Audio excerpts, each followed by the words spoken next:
Eco friendly नर्सरीच्या YouTube चॅनलतर्फे आपल्या सर्वांच्या हार्दिक स्वागत. आज आपण एका झाडाची माहिती घेत आहोत. अडानसोनिया डिजिटाटा, गोरखचिंच. मध्य प्रदेशामध्ये मांडूला याची बरीच झाडं आहेत.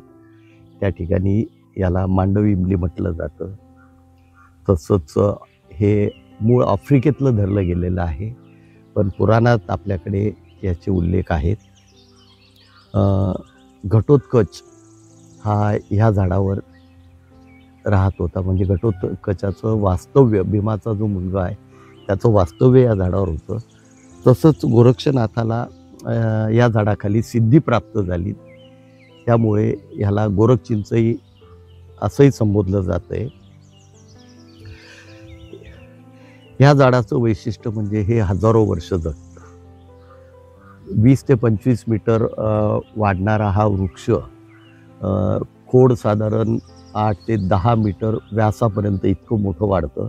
त्यामुळे हा बोन्साय वृक्ष 20 मीटरचा किंवा 25 मीटरचा असंही म्हणू शकतो किंवा असा तो दिसतो. हजारो वर्ष जगत असल्यामुळे याच्यामध्ये काही ठिकाणी लोकांनी राहण्यासाठी, वास्तव्यासाठी कोरून घरं केलेली आहेत. उत्तरेमध्ये ह्याला कल्पवृक्ष म्हणून संबोधलं जातं. याची पानं या पानांचा सूप वगैरे जो आहे, विटॅमिन्स किंवा बाकीच्या ह्याच्यासाठी सूप म्हणून ही पानं वाळवून सूप म्हणून वापरतात. ह्याचं हे जे फळ आहे, ह्या फळाचा जो गर, हा गर जो आहे याच्यामध्ये रिच विटॅमिन सी, म्हणजे नॉर्मली आपण संत्र किंवा लिंबू जे म्हणतो त्याच्या कैक पटीत, जे साधारण 4 ते 6 पट विटॅमिन सी याच्यात आढळतं.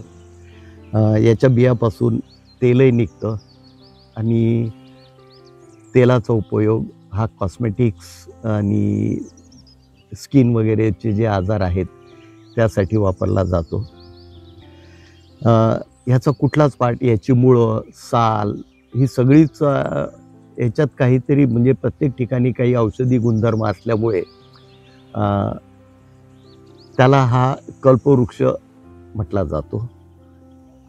ह्या पानांना बाओबाब स्पिनच आपण जो ज्याला पालक म्हटला जातो, बाओबाब पालक म्हणून सुद्धा याचा काही ठिकाणी याचा उल्लेख आढळतो. तर हे असं झाड आहे. हे आता आपण याचं हे फोडणार आहोत आणि याच्यामधनं आता हे अर्थात हे बी आपलं हे फळ, ही चिंच आहे, गोरखचिंच. याला ही जी बाहेर लव आहे बारीक, ही कृमी, लहान मुलांच्या पोटात जी जंत वगैरे होतात त्यासाठी वापरली जाते. आता हे आपण फळ फोडतो आहोत. फळामध्ये जो गर निघल किंवा फळ कसं दिसतं हे आपण पाहू.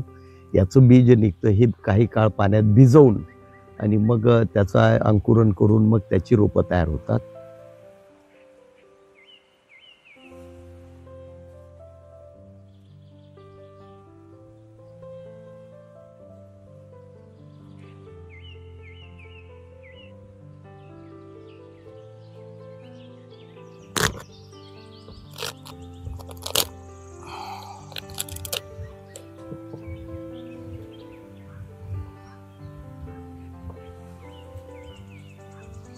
आणि हा जो गर आहे, आता हा जो इथला जो गर होतो आहे,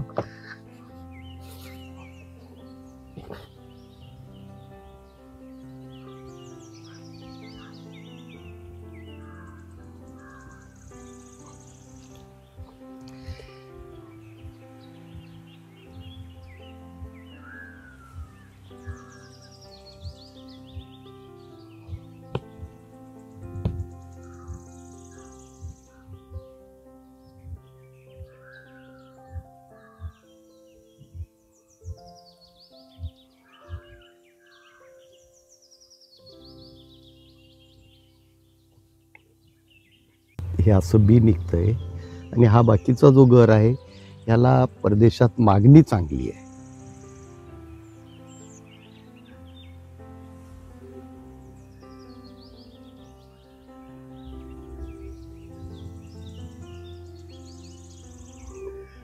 साधारण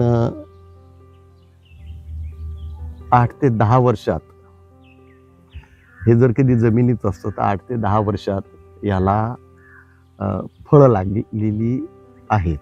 तसं हे झाड बरंच जुनं आहे, हे साधारण 12 ते 15 वर्षाचं असेल, पण बॅगेत असल्यामुळे याला अजून फळधारणा झालेली नाही. याला मोठ्या ड्रममध्ये किंवा मोठ्या ह्याच्यात टाकायला हवं.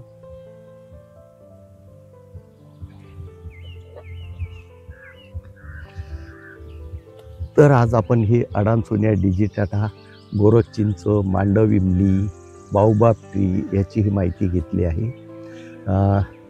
आवडल्यास सबस्क्राईब करा, लाईक करा, शेअर करा. धन्यवाद.